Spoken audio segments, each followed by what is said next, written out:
Hey everyone, and welcome back to my channel. So today's video is a what's for dinner. So I love watching these, so I figured I would make one. So first dinner is breakfast for dinner. This is probably like one of the easiest dinners and it is delicious. So I'm just starting off by making these gluten-free. They're from Trader Joe's. It's a waffle or pancake mix. They're really good. I just add some cinnamon and some vanilla to kind of tweak it, but other than that, it's really good. So I made that, and then I also added in some chocolate chips. So you just follow the directions on the box and you're good to go.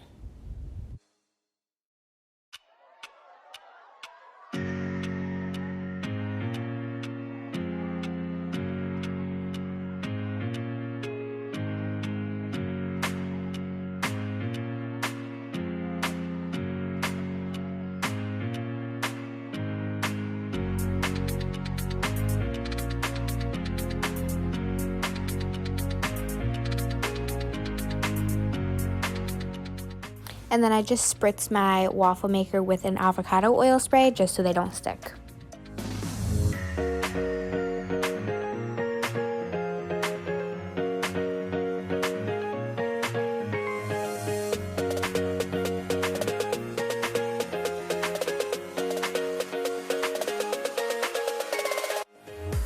And these turned out so good. I actually topped them with some oat milk whipped cream and they were delicious, and it took me maybe like 20 minutes tops. Now for the second dinner. I don't know why I was craving spaghetti and meatballs so bad, but that is what we're making. So first you're going to start off by preheating your oven to 425. For the meatballs, we added in 1 egg, breadcrumbs, and some seasoning. For the sauce, I used jarred sauce. We made homemade meatballs, so I was like, all right, we're gonna use jarred sauce. I made a homemade sauce one time and it didn't really turn out good, but my grandmother makes the best sauce. I don't know what she puts in it, but every Sunday dinner it is delicious. So I just did a little olive oil in my pan and I sauteed some garlic, and then I'm gonna add my sauce in. Now the meatballs are ready to go in, and I just drizzled a little bit of olive oil on them. Meatballs were in there for about maybe 30 to 35 minutes.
And that is the finished product. It tasted so good. And now we're gonna make some bagels. Okay, so we're gonna be making a dairy-free, gluten-free bagel. I think it's like 4-ingredient bagel. So for this you will need, this is the Bob's Red Mill brand. The recipe is by Organic Olivia. If you're interested, I'll try to leave the recipe in the description box, but if I can't, it's on her Instagram. I just got everything she got. I didn't want to mess it up. But this is the Bob's Red Mill gluten-free 1-to-1 baking flour. You want a 1-to-1. Everything but the bagel seasoning to top, salt, baking powder, and then this is the exact yogurt she got as well. So it's the Coco June pure coconut, just Greek yogurt. It smells exactly like Greek yogurt, which is kind of crazy. So yeah, that is everything you will need. Now let's get to baking. And first off, you want to start by preheating your oven to 400 degrees. Then you want to line a baking sheet with parchment paper.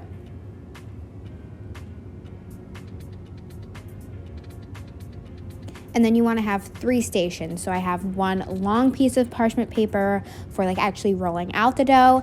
Then I have another smaller piece of parchment paper with about a third a cup, fourth a cup of flour to dip my hands in because I don't want to dip them back into the bag.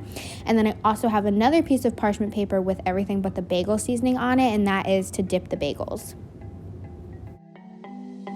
Now for your actual bagel mixture, you want to mix in 2 cups of your gluten-free 1-to-1 baking flour. Then you want to do 2 tablespoons of baking powder, and then you want to do 1 teaspoon salt. I kind of eyeballed this a little bit, but I tried to stay within the 1 teaspoon range, but it really just depends how salty you want them. And then you want to add them to your bowl, whisk together, and then when you go to add your 2 cups of yogurt, you want to mix your yogurt in with a wooden spoon.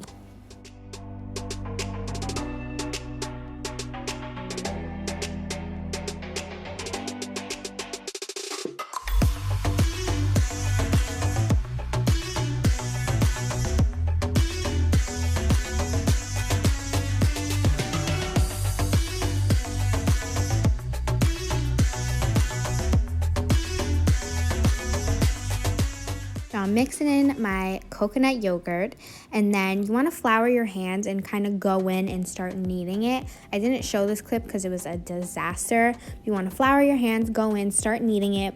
You want it to be a little crumbly at this point when you transfer it out of the bowl onto your parchment paper. And then you want to knead it some more until it looks like a nice, like, combined little ball.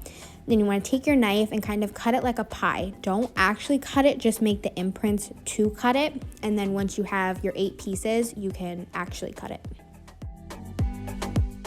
And then you want to roll your 8 pieces into balls.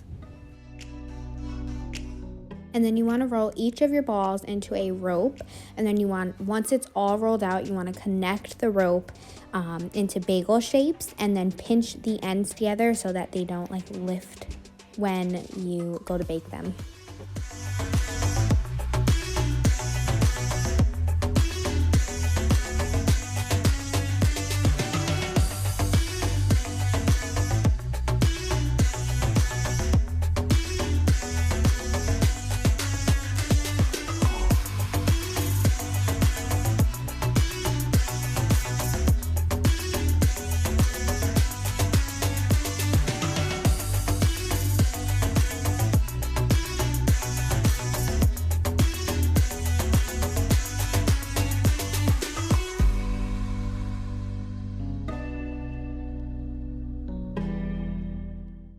Now I'm adding my toppings. So I ended up doing most of them were everything but the bagel.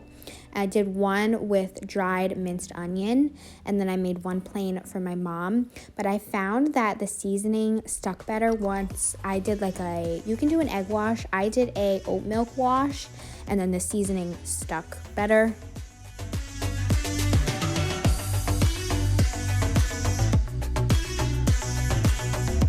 Okay, so these are what the bagels look like done. I made a plain one for my mom, and then I did the rest, everything but the bagel, and then I did this one dried like minced onion. It looks really good. They look really good.